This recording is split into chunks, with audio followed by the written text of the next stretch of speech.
Marhaba, assalamu alaikum, welcome to this video. In this video, we're actually not going to be learning Arabic because we're going to be discussing the popular topic of New Year's resolutions. Yes, it's that time of year again where we're all setting all these crazy, interesting goals that we may or may not achieve, but it's something to look forward to throughout the year and it's something to kind of aim to achieve and reach. Now, what I wanted to talk to you guys about is setting unreasonable goals. And sometimes we kind of get carried away and we set a goal that makes us feel good when we say it, but when we actually end up doing the thing and not achieving it, we're burdened with a sense of failure and discouragement. Now, I'm going to be kind of talking about this topic specifically about language learning, because this is a language learning channel, specifically Arabic, if you're new to this channel. Something that I've come across with prospective students or with friends or acquaintances is sometimes, and myself included, because I am also a language learner, I'm currently learning Spanish and a bit of French. So sometimes I'll end up setting a goal that's way too high for myself or involves a very tight deadline that I end up not being able to meet. And so I end up feeling like I've failed at the thing or achieving the thing or the goal. So I'll give you guys an example. So one of the statements or New Year's resolutions that I've heard from some people is, this year, I want to become fluent in Arabic in 6 weeks. Let me repeat that for you. This year, I want to become fluent in Arabic in 6 weeks. Now, while this may sound like something cool to brag about, like I said, to your friends and talk about, and it's a conversation starter, right? Hey, what's your New Year's resolution? What are your goals this year? I want to learn Arabic, not even for the full 12 months, just for 6 weeks, and I'm going to be fluent. That sounds really cool. But the real news is that this is impossible. And this statement is pretty ridiculous because you really can't achieve language fluency within that short of a period of time. It's just, language learning takes time. It just makes sense that it's an ongoing thing and an ongoing learning journey before you get to that very advanced level and unlock fluency. So rather than set these tight deadlines for yourself or set yourself up for failure, because what's going to end up happening is after you've invested so much resources and time within this short period of 6 weeks, let's say you ended up watching 1,000 YouTube videos, you enrolled in a bunch of courses, you're chatting with friends, you're listening to podcasts, you're studying, you set like a very strict study plan for yourself. What's going to happen is after the 6 weeks, you're going to realize you're nowhere near your goal of fluency. And what that's going to do to you is it's going to make you feel like you failed. So rather than set, that goal for yourself or say that statement, you should kind of consider rewording that to the following. So instead of saying, I want to become fluent in Arabic in 6 weeks, just say something like, this year, I want to learn Arabic. Again, this year, I want to learn Arabic. Simple statement, no pressure. Hey, this year I want to learn Arabic. So one thing we already addressed, but what this statement does is, number one, it makes the goal achievable. So whether you're looking to learn Arabic because you have a trip to an Arabic speaking country, for example, or just for the sake of learning how to interact with people at a restaurant or with friends, just saying simple sentences, or whether you're trying to learn it to reach a more advanced level and be able to communicate with family and friends at more advanced levels and present things and communicate with people at work, whether you've done that advanced or taken that advanced route or you've taken the simple route, you both ended up achieving the goal of learning Arabic, whether that's a few sentences of Arabic or 12 months worth of studying Arabic. So you've kind of already in your mind felt successful, rather than I'm setting a goal for myself that's almost impossible and I'm already setting myself up for failure. No, let me put out an objective that will set me up for success. And then I meet that, and then it gives me that momentum to go further. So the second thing, so that's the first thing. It makes the goal achievable. Second thing is what we've already touched on. It removes the pressure. Language learning should be fun. It's not something that should give you nightmares or make you sweat or make you anxious. It's something you should look forward to doing. You're learning a new language. It's a new skill. It's something new. You're learning how to communicate with people from totally different part of the world. And you're opening up your world to brand new people, brand new culture. So it should be fun. And it involves like traveling and meeting people. So like I said, this setting a goal like that removes that pressure. Whereas if you gave yourself a deadline, it's going to be like this thing that you don't really look forward to doing. And that's not what language learning should be, right? It should be fun.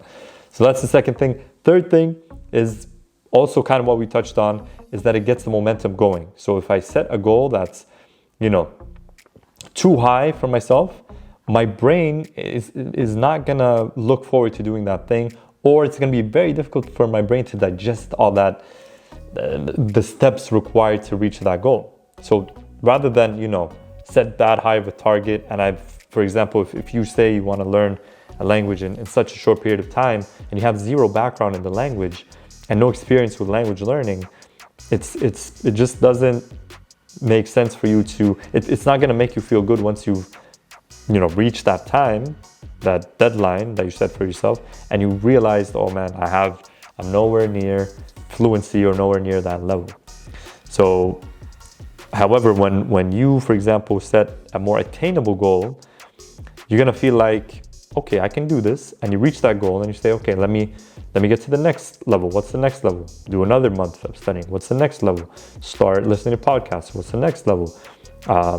Watch shows with no subtitles. Like you slowly start challenging yourself along the line or along the way, rather than setting a goal that's like way too out of your league, especially when you have no experience in that area. Okay, so that gets the momentum going, gets the ball rolling when you kind of set an attainable target like we talked about. So for those of you that are looking to set somewhat of an attainable goal and are looking to kickstart your Arabic learning journey, check out the description. There's a link there with a free mini course that goes over the different types of Arabic and answers a lot of the commonly or frequently asked questions about Arabic learning. And there's also a mini preview of the bigger course, which has over 100 lessons, including video lectures, notes, worksheets, quizzes, audio conversations, audio scripts, and more. And check that link out. You'll get access to the mini course. And then if you are interested in pursuing the full course, there's more information on that page. But this would kind of be your first step. If one of your goals was, I want to learn Arabic, this kind of will help you kickstart that journey, so to speak. And for those that aren't looking to learn a new language, or if this isn't one of your goals, I also wish you, all the best with your goals. But just try to remember, try to take away some of the things try to revert back to some of the things we spoke about in this video, because this doesn't really just apply to language learning. It applies to everything. If you want to set a goal, set an attainable goal that you could achieve, and then slowly start building on that so that you get that sense of success and that sense of achievement. And then you slowly, once you start progressing, you start to feel good about yourself and progress as you go along. And one quick thing, by the way, but before I forget. So if you guys think about it, like, again, going back to the setting a very high goal versus setting an attainable goal, what's going to happen, this also has to do with progression. So if my goal is up here and I've made it over here, I haven't met the goal, but I've improved so much. Clearly, I've improved a lot since I've started with whatever. But in my head, I'm going to tell myself, man, I didn't meet my target. I didn't meet my goal. Right? And I'm going to feel like a failure. I'm going to leave the whole thing. I'm going to quit the thing that I started because I just didn't succeed at it. Whereas if I set a goal that's over here, not here, over here, and slowly, I progress and I reach here, two things are going to happen. One, you're going to feel like you've succeeded. You're going to get that sense of accomplishment. And two, you're going to look back at your progression and you're gonna say, wow, I progressed, even though it's this much, like it wasn't a lot of progression, it's just this much progression, but it's gonna feel way more, you're gonna feel way better about yourself than over here, even though over here you've achieved or you've progressed a lot more, but you're not gonna technically feel that because your focus is gonna be more on, I didn't achieve the goal. Whereas set that small goal and then achieve it, meet that goal, meet that resolution. And then we're going to look back, you're going to say, wow, I progressed. Let me set another goal. Then you're going to progress. So that sense of progression is also key in learning anything, because you just have to be essentially better than you were yesterday. And I know that's a common thing. A lot of people say, just be a better person than you were yesterday. But there is a lot of truth to this. If you're comparing yourself to someone else, that also might give you a sense of discouragement, because everybody is different. Some people have strengths, and this is something we were talking about in one of my classes. I had a great conversation with some of my students, and one of the students mentioned, yes, everybody has different strengths, everybody learns at different levels, so don't necessarily compare yourself to others, because that's not gonna, especially if you're feeling like you're not moving as fast as the other person, don't make that comparison, because what that's gonna do is that it might leave you with a sense of discouragement. But again, you're probably better at something that person isn't. You know what I mean? So don't make that comparison. Only compare yourself to how you were last week. If I'm able to say more things in Arabic this week than last week, I'm already ahead. I'm already making progress. If I'm able to conjugate, if I'm able to have a simple interaction a month later, after I've studied, I'm already better than where I was last month, and that's progression. So imagine multiplying that or being consistent with that over the months. What's that going to do? Well, eventually reach your bigger goal of, becoming fluent or more advanced, whatever the case may be, right? So I just wanted to kind of leave you guys with that. For those that would want to join, again, the link is in the bio or the description. Hope to see you in class. And for those that I don't, again, have an awesome year filled with achievable goals, okay? Yalla, see you guys in the next video.